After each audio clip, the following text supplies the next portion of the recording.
शहरत डहरपुर पाना चायत के भाग जगल की रंजना भारती दीदी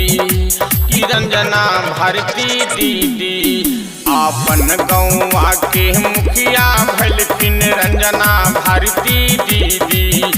आपन गौवा के मुखिया भलकिन रंजना भारती दीदी शहरत डहरपुर पाना चायत के भाग जगलखिन रंजना भारती दीदी श्री रंजना भारती दीदी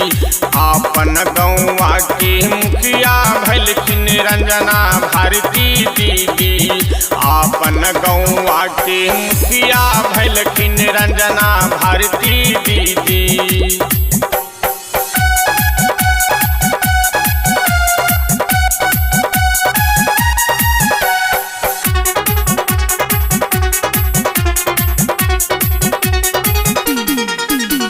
गौवा के लोगवा सभे करलक विश्वास हो गोपाल यादव करता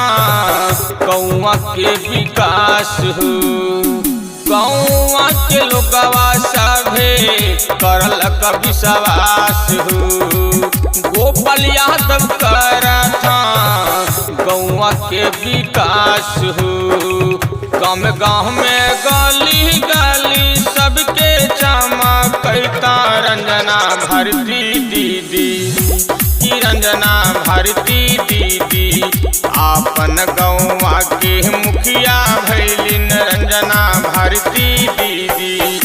आपन गौवा के मुखिया भैलिन रंजना भारती दीदी।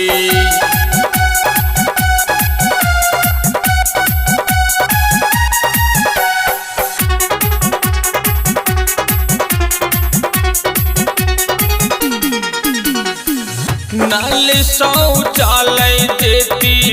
इंदिरा आवास हो रोड नाला बना बैठी करी हो विश्वास हो नल शौचालय देती इंदिरा आवास हो रोड नाला बना बैठी करी हो विश्वास हो